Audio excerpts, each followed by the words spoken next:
Welcome back. This video accompanies Wheelock's 7th edition, chapter 23 on participles.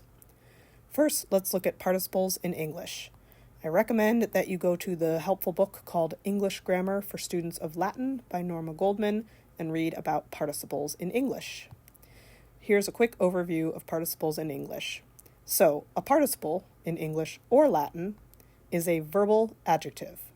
This means it is an adjective, and as such, it modifies a noun. In Latin, that means they will agree in gender, number, and case. It's an adjective with verbal qualities. Its verbal qualities in English or Latin are tense and voice. So, let's look at an example of a participle in English. Here's my main sentence with no participles. Theseus was not scared. I can use a participle to tell you more about Theseus. Theseus, comma, entering the labyrinth was not scared. Entering is a participle that tells you more about Theseus. It is an adjective modifying Theseus. If this were in Latin, they would have to agree in gender, number, and case. Now, one problem is that in English... back up. Verbal qualities of entering are... It is the present tense and the active voice. Now let's get to our English problem. Participles in English can be used as part of a verb phrase. Turns out there are sometimes in Latin that this is true as well. So in English, if you have a participle plus a form of to be, it might just be your main verb. So for example, Theseus is entering the labyrinth. Is entering together is a verb phrase that is simply the third singular present active indicative.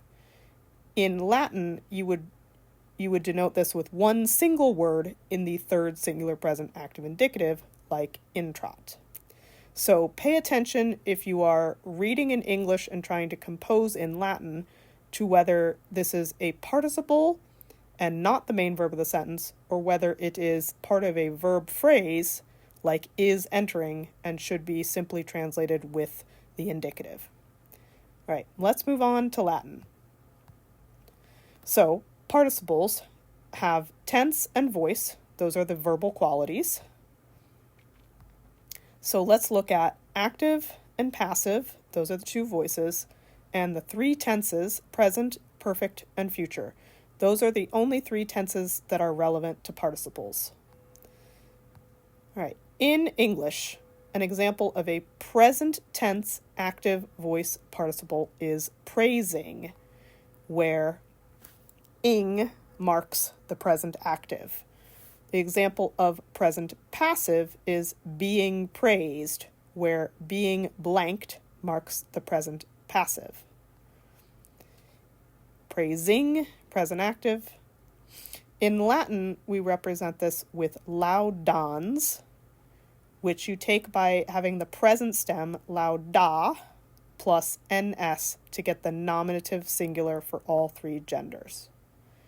In Latin, the present passive does not exist. Hooray, fewer forms to learn. The perfect active in English is having praised, and the perfect passive is having been praised. So, lucky you, the perfect active does not exist in Latin.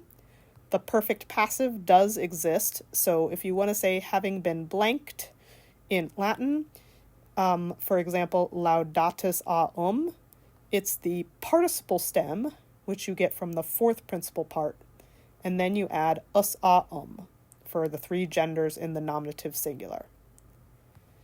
Future in English would be about to praise, and future passive, about to be praised.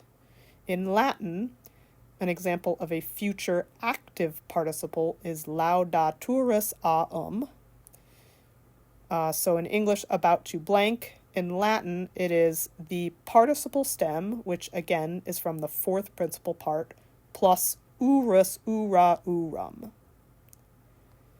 For the future passive, about to be blanked in English, the Latin is, for example, laudandus a which you form by taking the present stem plus ndus a Now let's take a second to talk about declensions.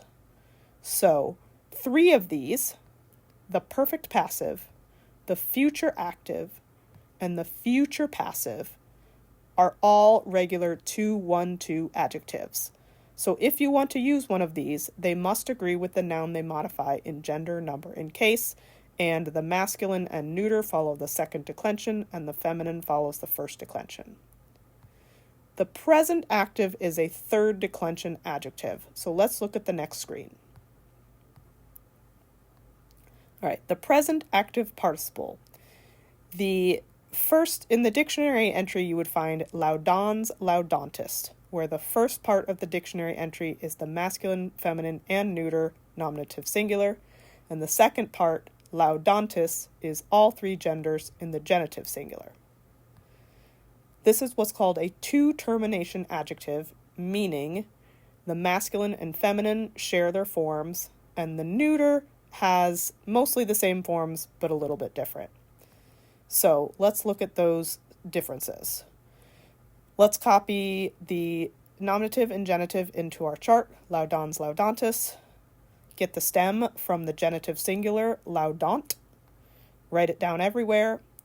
Add our regular old third declension endings. One thing to note is in the ablative singular, you will see both the long I and the short E ending for the ablative singular. Over in neuter land, note that the nominative and accusative singular are always identical. And then add the stem laudant everywhere else. Add our endings.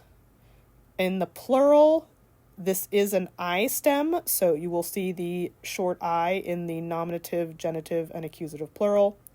Otherwise, it follows the third declension endings as expected. Okay, one last slide to help you remember how to form each of these participles.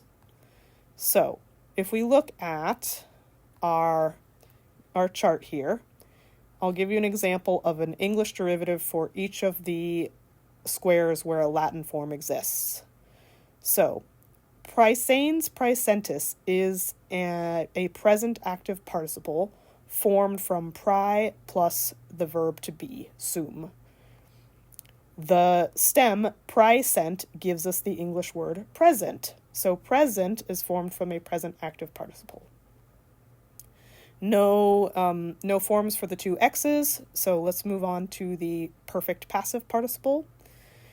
An example of a perfect passive participle in Latin is perfectus aum. It comes from per plus the word facio, facere, feci, fectum, and the fourth principal part is the perfect passive participle, and it gives us the English word perfect from the stem. Okay, futurus aum is a future active participle from sum esse fui futorum. Since this particular word does not have a perfect passive, then the fourth principal part is actually the future passive participle instead. So the English word future comes from this future active participle. Lastly, agendus aum is a future passive participle. It comes from the word ago, agere, egi, actum, to do or drive. The English word agenda exactly is the neuter plural nominative of the future passive participle, and it means things. Once said, if I had had more time, I would have made it shorter. See you next time.